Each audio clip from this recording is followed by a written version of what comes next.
Well, hi, I'm Malcolm Stern, and this is the podcast with myself and my guest today is Richard Eckersley, a former Manchester United fullback, played with Ronaldo. I found that really fascinating. So we'll talk about his football life, and he's changed dramatically.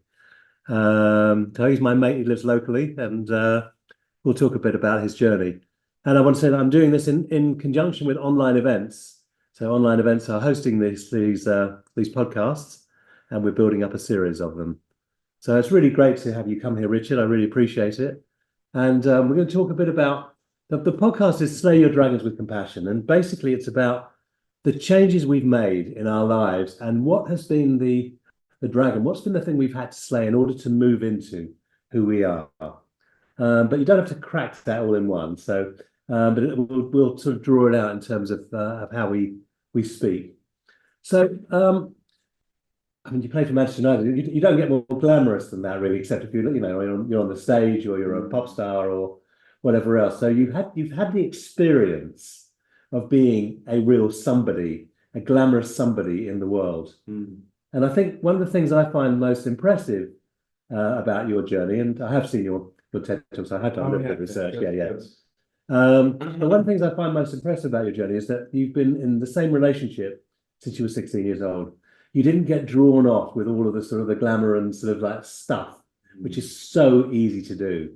And I've seen friends of mine who've sort of become well known, and I've watched them turn into arseholes. So yeah, but that didn't happen for you. So let's just take a look at how you did become what you were and how you've become what you are now. Because I think what you are now is fascinating. We'll talk about that in a minute. But tell me a bit about Manchester United and footballing and whatever else. Well, I think, from the most part, we have to go back to the beginning. Obviously, growing up in Manchester, everyone knows that Manchester's it's synonymous with football. Me growing up in just on the fringes of Manchester, there was only one aspect for me to kind of go into.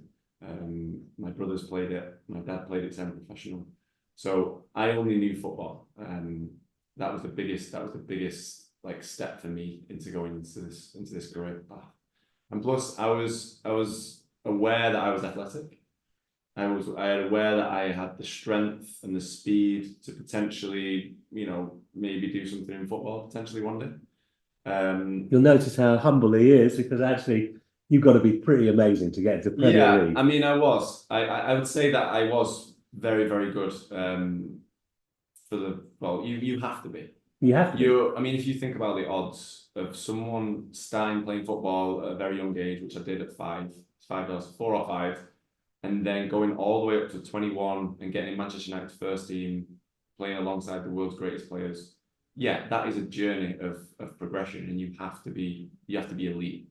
So yeah, it's an elite mentality more than anything else. I think it's kind of knowing and thinking that you're the best, and then you eventually reaching that milestone. But it didn't start off like that. I mean, for me, I had a brother, and this is probably one of my dragons. I had a brother that was ultra competitive. So the closest in age to me, he would compete against me in everything. And when I was younger, that would bog me down a little bit. And actually, it's probably spurred me on, even to this day, to actually do more and be more, because I've got that in the back of my head, that competitiveness. I've kind of tapered it down at the minute because it's not going to serve me in my current career. But it was definitely a catalyst for me becoming a professional footballer and a professional athlete and an elite athlete as well. Yeah. So that was the main thing for me that got me started into this. And for me, schooling and like that type of education, I came from a very working class family. My mum and dad had 2 jobs. They'd have Sundays off, and that was it. And the only thing for me would be to get out of that and to kind of transition and way and do something different and maybe make some money from it, would be to become a professional footballer. But reflecting on it now, actually, I don't play football anymore. I play it very rarely, but I wouldn't say I play it on a regular basis. And I actually probably never really liked it. That's really interesting. It's like it's crazy. You're in the peak of a career that people would absolutely die to be in. Yeah.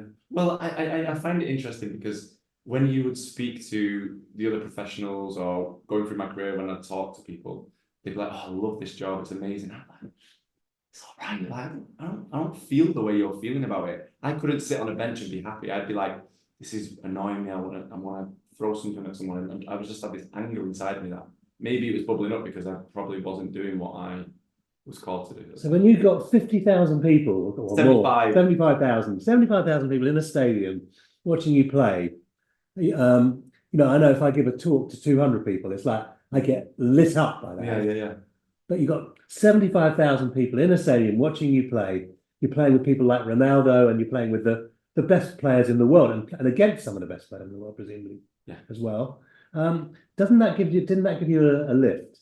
It did, but your training. I mean, I was part of the Manchester United Academy from the ages of 8 or 9. So all that training, all them years. So I came in at 8 or 9. I made my debut at 20. I made my debut at 19. Actually, I was 19 years of age.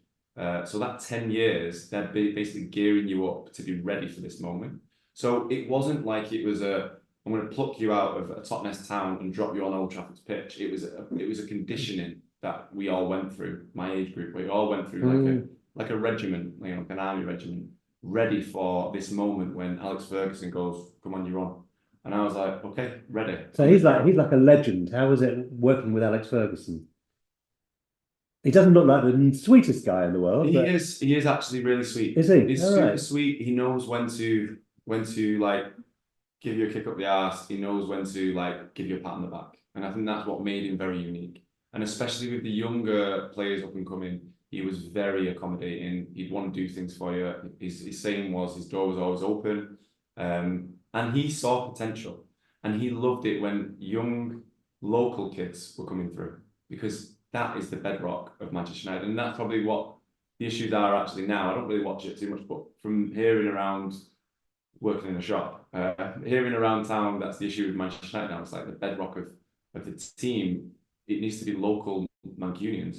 That's what makes it an amazing squad. Because that's what we had growing up. We had Paul Scholes, Gary Neville, some Barry Box, local Ryan Giggs, Phil Neville, like all these players. They were the bedrock of the team. They'd been there for the longest. They were never planning on leaving, and that's what kind of solidified their success, I feel. But he was Alex Ferguson, an amazing leader, an amazing way of getting his message across to his team and inspiring them. And I think his passion and his drive from that time is actually what's kind of, I carry with me now. Even to this day, I remember him quite well. Well, he's probably one of the best managers of all times. Yeah, manager's not just a football manager, but a manager of people. And that's the thing, it's people skills, isn't it? It's so important. You got nurtured, you got effectively an extra fathering, presumably. Yeah, I mean, it's funny because he wasn't as close to me as what he was to, say, other players, because, I don't know, he'd take a liking to other players more than some players for whatever reason, but there was definitely a hold in there, a respect, and I think it goes both ways as well.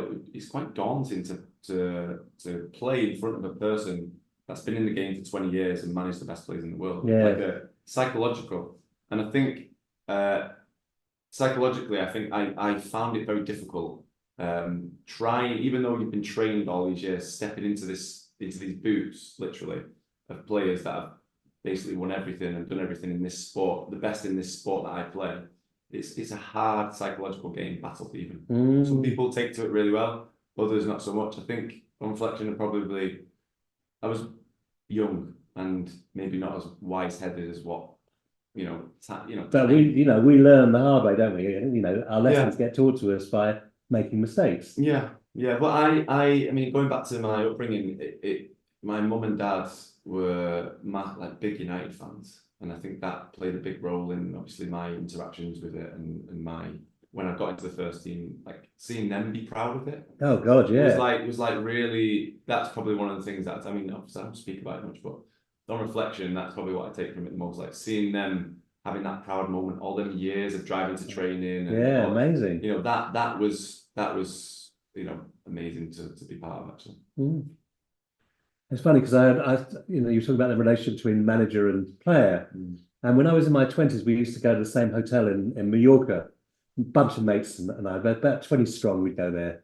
And one year, Matt Busby was there with George Best. No way. George Best sort of picked off every one of the women in our crowd and just, bang, bang, bang. Yeah. But actually, the relationship between Matt Busby and George Best was amazing because George Best was wild and couldn't be tamed. Yeah. But Matt Busby loved him, and that was very visible. You know, even in my 20s, I can remember that and seeing that he was a man who'd really taken him on. And it sounds like Alex Ferguson took on his players. Well, he did, and he didn't crush their personalities. Yeah, that was that's a bit. right. He wanted them to kind of fit. I mean, there's this Beckham documentary. I've seen it. That's come out recently about him wanting Beckham to wear like black boots and conform to just being a Manchester United player and not doing anything outside of football. But he was doing it for a reason because he wanted to keep his team tight. And actually, as the years went on and as I started coming to the Manchester United first team, I think Alex Ferguson realised this and was like, I need people to bring their personalities because essentially that's what a football manager is doing to adapt to the modern game. You have to allow other personalities to come into the team in the cauldron, and that's what's going to make a good brew, so to speak. Yeah. But I think he definitely learned that as the years went on. And as I came in, yeah, I think you had Ronaldo, you had a lot of other like Gerard Piqué, you had all these other players that brought a different type of personality, and it wasn't your traditional Gary Neville, head down, like focused. He's a different type of player, and he allowed for that. But that shows him as a leader again because he was able to step back and be like, I'm going to change. I need to reflect. I need to change to the modern game. I cannot keep my ways of thinking from the 90s. I've got to bring it into the 2000s and change the way I do things. And I think he said that a lot in his books and documentaries that I've heard of. And I noticed that. Because as a team, of course, Manchester United were, I don't want to stay on Manchester the whole time, but it's so fascinating. But as a team, I think they're iconic. It's like, that's the team where you go, my God, what an extraordinary experience that the creation of Manchester United was. And this is long before your time, but I was 8 years old when the Munich crash happened, and it was so horrific. It's like one of those moments you remember where you were. I remember where I was when they announced President Kennedy had been killed, but I remember where I was in my parents' living room at 8 years old, and my God, it's like Manchester United, this team that I sort of idolised, have been decimated, and all that bright talent, Duncan Edwards and all the rest of the great talent, and Bobby Charlton coming through it and then becoming one of the greats as well. Yeah, I mean, but that's part of the United story. And that's part of that 10 years that I was talking about earlier, is that they teach you the history. They teach you and ingrain the history inside of you so that when you put on that suit and you're going on for a match day, I mean, that's another thing as well. It's how you show up for the games. We all wear suits. I don't know if it's the same anymore. We always used to wear suits.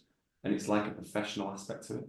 You're coming because you know the history, you know the managers that have come before you, and you know what the Manchester United standard is. And we used to go away on like tournaments when we was younger, like in our early teens, 13, 14, all the way up to when I made my debut, to France, Italy, Germany. And the coaches would always say, you're representing Manchester United now. This is so important. That's lovely. You don't go out, you don't do this. This is Manchester United standard. And it stays with you. And even to this day, I have this level of professionalism when I want to do things, and it's from that early years. You've been ingrained, you've been trained. I've been ingrained and trained, somewhat indoctrinated maybe, but it gets me into a way of being able to create things because I focus on it and I want to do things to a standard of the Manchester United. Yeah. So it's a blessing and a curse as well at the same time. And interestingly, you've had the same woman with you all the way through all of that. Yeah, and that's what I found difficult. And I don't speak about that often, but when we first got myself and my wife Nicola, we met when we was 15. We got together when we were 16. So she's been on that whole journey with me through my footballing years. And then eventually I left Manchester United. I got offered a 2-year contract, and another Premiership team came in for me and was offering me triple the amount of money and all the glitz and glamour. And I was like 19. I was like, I'm taking that opportunity. Going to Alex Ferguson's office and telling him I'm leaving was one of the moments when you say you remember where he was when President Kennedy got shot. I remember like what that feeling was the morning when I was going to knock on Sir Alex Ferguson's office and tell him that I'm going to leave the club because I've got this other offer, and it was sad. But I think the relationship that we forged over them years was not easy because we had moments when I left Manchester United where I had a real dip, and I would turn to money and gambling and cars and houses to kind of make me feel like I did when I was at Manchester United. And I could never get back to that feeling. I got back to it a little bit in North America, but I never really got back to that feeling that I got when I was part of that culture. So there was a distraction for the first few years after leaving Manchester United. But then I realised quickly when I left the country and was on my own and reflected on time with myself that actually, what do I really want? What do I really want to do? And that's how we kind of moved forward. It's interesting. It is interesting. I mean, it's interesting because you've tasted the fruits of success, and I think it's very easy to sort of, we were talking before about that you give up the world, but you give up the world before you've had the world. Yeah. So there's one thing about, and you know, I've learned this from the Sufi master Hazrat Inayat Khan through his son Pir Inayat Khan, that we go through the world, you know, sort of like we start off with like picking flowers everywhere, and then we move on to sort of making our way in the world, and then we reject the world, and then we have to find our way to really make our way in the world before we reject it. So and you've done that, and you know, and you're at a young age, and then ultimately, what he says is the final stage of that is you come back to a place where you're no longer sort of like caught up with the stuff of the world. That they can throw stones and they can call you names, but actually you're no longer caught up in that. So you found a way of bringing a passion, which you know obviously we're going to talk about, for health into your life and into the lives of this community here in Tartness where we live as well. Tell us a bit about. So you finally moved on. You went to North America, I know, after your stint. Yeah, I mean, I was looking for an out, basically, not out of football, but I was looking for out of Burnley, where I was playing at the time. I was on great money, and I was desperate to get out of there. Because what I realised is, I thought I made my Manchester United debut, made it, doing well, you know, highly regarded at Manchester United. I'd be like, you know what, the hubris in me was like, I'm going to leave. I'm going to go and play in the Premier League on X amount of money. I'm going to have a great football career. Did not happen like that. I realised quickly that I wasn't in favour at Burnley. We had a manager change and things just went downhill from there. The funny thing about football is you move and you're on a certain amount of money, and then a manager comes in, you're out of favour. You might be playing in the reserves, but you're still on this amount of money. So it's such a strange contrast. You're not feeling you're feeling the glitz and glamour because you've got money coming into you every month, but you're not getting the highs of like playing the sport that you've known what to do for the longest time.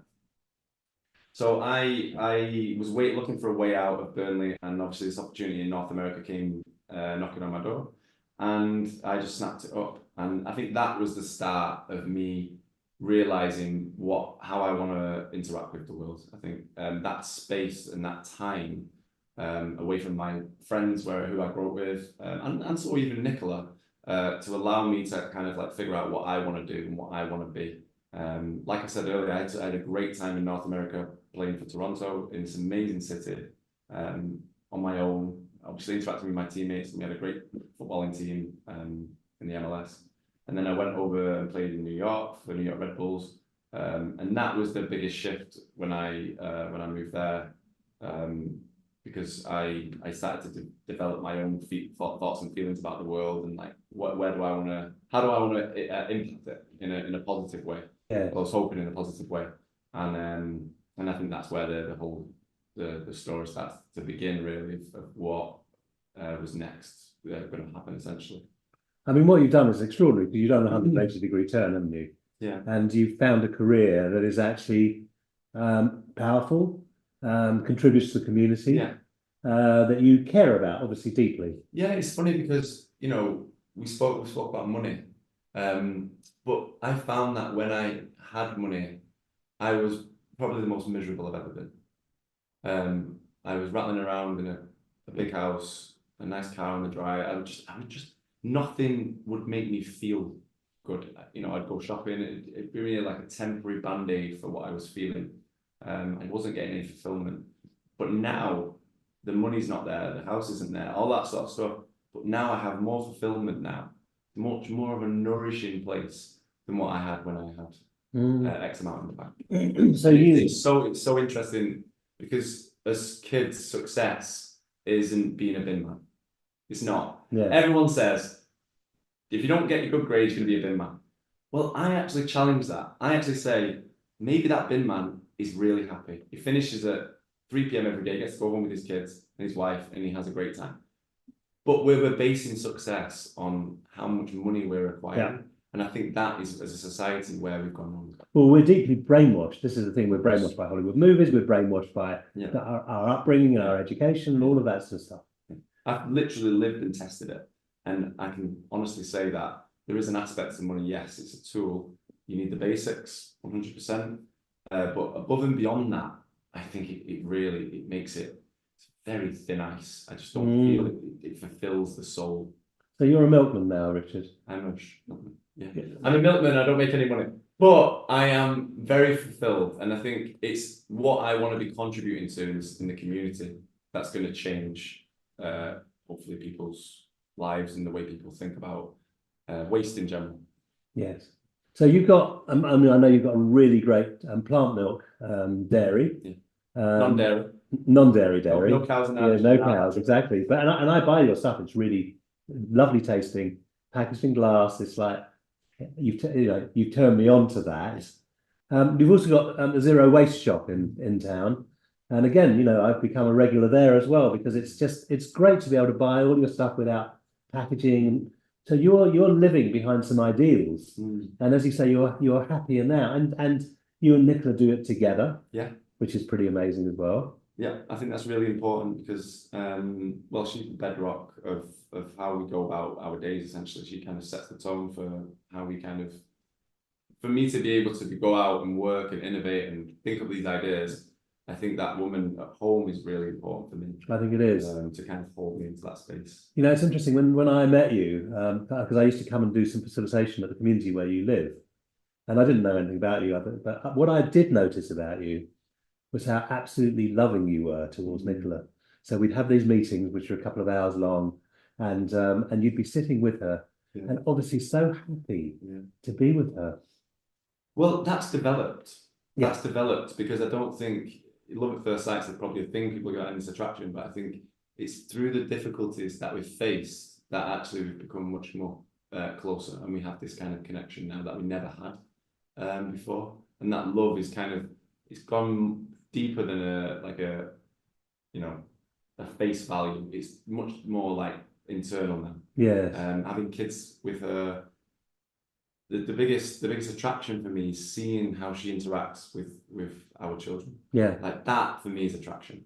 I love it. And your children are happy. I've seen your kids, they're happy, they're easy, they're mirrors of what we are. Yes. So if I come home stressed or frustrated or angry, they directly, it might not be in that moment, but the next day they'll have some sort of reaction to that. Yeah. So it's just about leaving things at the door if I am stressed or annoyed or frustrated, and just interacting with them, not shadowing them from real life, but just saying, like, we have this thing when we eat food, we talk about apples and onions. So what was your onion of the day and what was your apple of the day? Nice. And we're getting into that rhythm of even them speaking about. I have a 4-year-old and a 7-year-old, and my eldest Willow, what was your onion of the day? And she might say, fell over. Okay, so what was your apple of the day? And she might be like, I don't know, I had some chocolate and watched a film. I don't know, but it gets them talking about actually seeing what worked for them in that day and what didn't work for them, and rather than bottling it up and just holding it and then releasing it the next day through frustration. So family and purpose in life have become very big things for you. I think it's the most important thing. I think, and community as well. And community with people. I think as I don't know, in recent, I don't know, maybe in the last 10 years or so, communities have died out. Like lots of communities have died out, but actually now I'd like to think we're realizing as humans that we need humans to be happy. There's an element in being in community and knowing people and finding people that you connect with. It brings joy, and it's been known that you live longer when you have a group of people around that you can trust and rely on. So I live in community. I have them neighbours / family that the girls can go out and meet, and we can kind of interact with each other. And yeah, it's not about like locking my door. It's about like extending my table let in more people as much as possible. And I think the shop's great for that. The shop is so important for meeting people. And it's so funny because the people come into the shop and they're only visiting Totnes. And I like, obviously, like kind of a nice couple or a nice individual there. I was like, you should move there. Like, it's such an amazing place. And they're like, and anyway, there's so many people that have actually moved here. I don't think it's because of my conversation, but I think it's the impression that you put upon them of the place that this is. This is a place of local people and a really vibrant community. Funnily enough, a friend of mine is coming tomorrow from London, and he's looking at the places to live because he thinks, I don't want to be in London anymore. I want to be in community. Yeah. And this is it. This is. I think that and family love is the bedrock of well, my life at the moment, and I'm very nourished by it actually. So, do you miss the high life that you had? There's elements of no, to be honest, no. I don't miss. I never enjoyed being like center of attention. I always shied away from it. I didn't like that whole glitz and glamour. I just don't think it was. I didn't feel comfortable with it. It felt very, very odd, very alien to me. I saw a very interesting documentary on George Best recently, who was always a bit of a hero of mine. I mean, to watch him play was to watch pure magic on the pitch.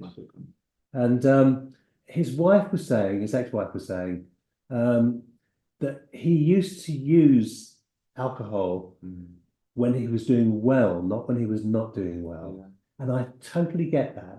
It's like you can't contain it.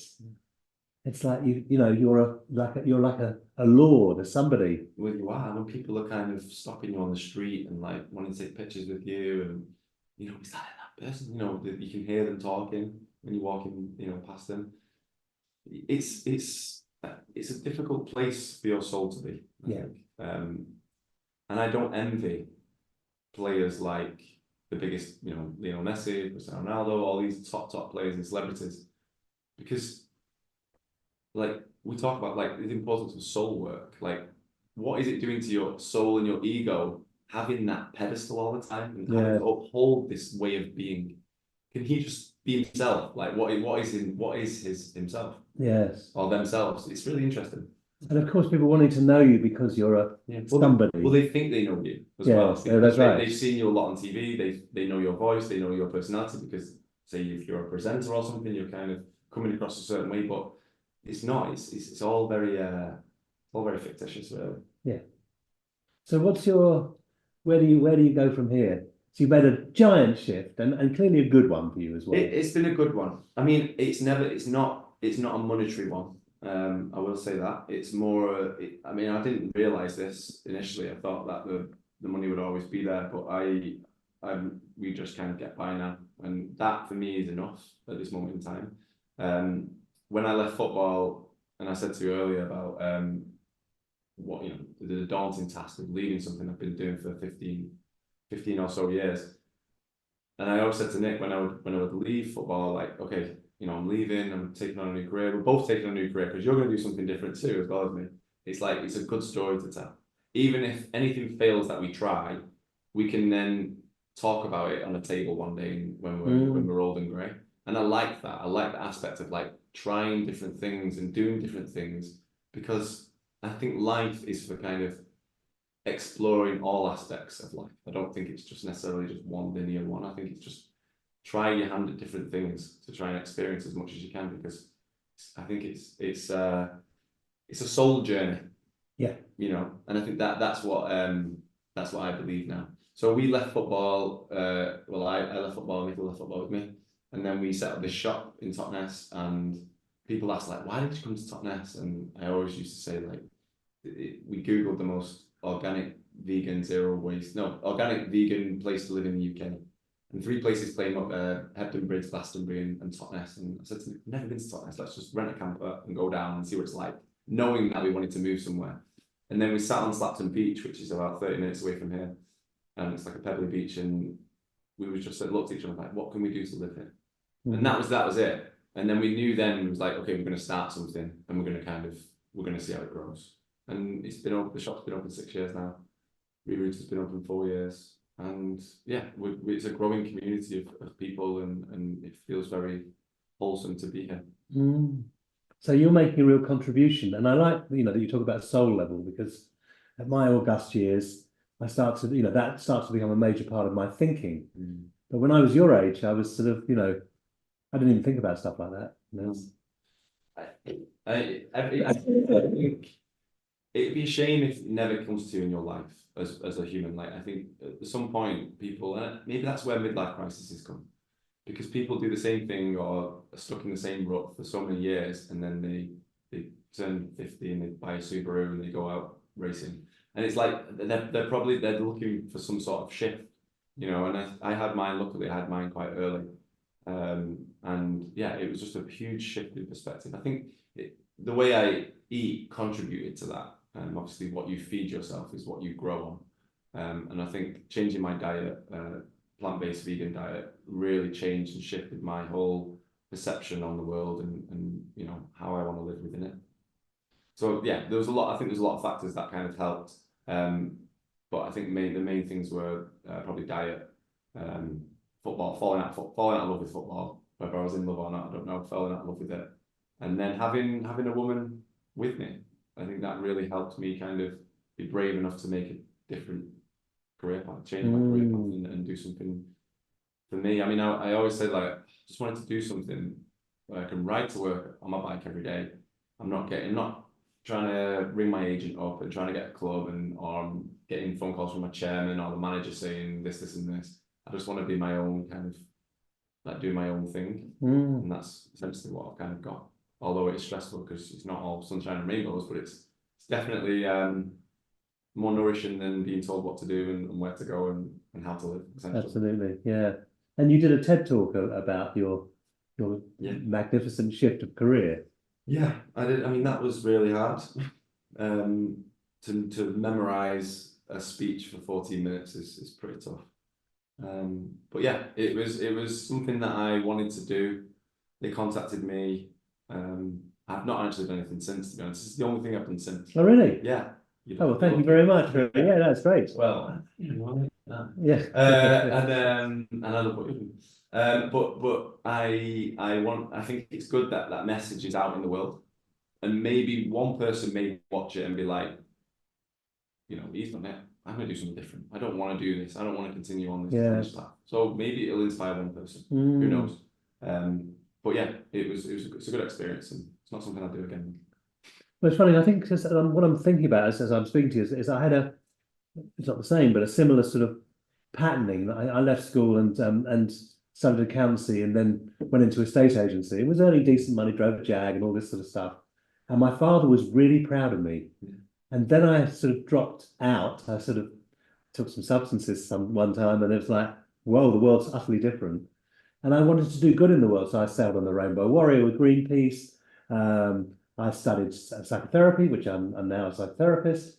I worked in a Whole Foods store. I worked in a terminal cancer hospice, and all these things. I wanted to bring meaning into my life, and I was so much happier once I'd left behind the sort of the rat race of trying to make it. I remember the day I finally surrendered being a estate agent, we'd gone to the Playboy Club for dinner where they used to go in those days, and I threw my watch out the window of the car I was in because I just thought, I don't want to be driven like this. I don't need it anymore. I love that. I love that. I love hearing people's journeys, because obviously you summarised it there in 30 seconds, but that was probably a good few years of, like, it was half change, years, yes, to kind of like get to that place. I find it very inspiring to listen to people when they've had a shift. And it's hard because you have to break the mold. From 3 years of age, we're put in a classroom. This is how we're going to do things. This is what you're going to draw today. This is how you're going to colour. You can only use this pencil or this pencil. And I think you stay in that system all the way through up until you're 18. And then, right, go and find a job. Okay. You're looking around with your mates. What do you do? Okay, I'll do an apprenticeship. I'll find out something I'll do. And actually, it takes years of some level of suffering till you realise, I don't want to do this shit. I'm going to break free, and I'm going to have some time of reflection, which I don't think in our culture we kind of celebrate enough. Reflection time is really important. And it's hard sometimes to break that mold of 18 years, because in our culture we just, we're not, that's what some level of schooling is for. Yeah. It's not to teach, it's to keep you in this position, to keep the fuel for the economy. Yes. And that is the biggest thing you can do, is break free from them constraints, you know. Well, there's a great quote I used to use on the front of my flyers for my workshops. It was from Robert Louis Stevenson, and he said, to be who we are and to become what we can become, that's the sole purpose in life. Yeah. And James Hillman, the psychotherapist, says that inside every one of us is a diamond, DAEMON, and it will drive us mad until we do what it is we were born to do. So you're born to try out football, but you're doing something else now. Well, it's given me the springboard to do something else. Yes. I have to say, obviously, I'm not able to just, my dad said earlier, I don't come from a family of money. So to do what we've done, it's took an aspect of finances to kind of get it onto this position. So obviously I'm aware of that. But it can affect anyone in any walk of life. You can do something that just nourishes you and feed your soul rather than take from you and take from your soul. Yes. And I think that'd be amazing if people can find that early on in life, so then they can kind of work on that soul journey. Well, you found it early on in life, and that's great that you're living it, and we're speaking about it. And I hope you do a lot more of these sort of things. And depends if I get invited to. But I love the aspect of the perfect time is now, because my kids are growing up and they're seeing. My mum and dad used to hate work, and Nicola's mum and dad used to hate work. And he said, I don't want to go to work. I don't want to do this crap. It's this. Not once can we ever say that, because it's so fulfilling. It's so exactly. And I hope that's what they take from this. Yes, we work hard and we boundary with how we work and how much we work, but it's letting them see actually work can be contributed. It's not just, you don't just have to live at home all day with your feet up.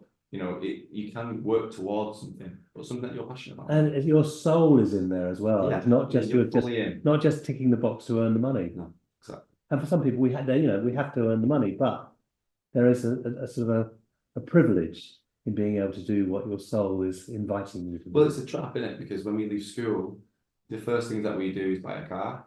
Okay, I need to finance this car. How do I pay for it? I've got to get a job. I've got to pay for this car.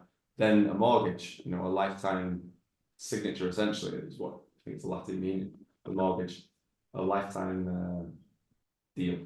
And then anyway, and it's like, then you're in that trap. Then you're in that mouse wheel.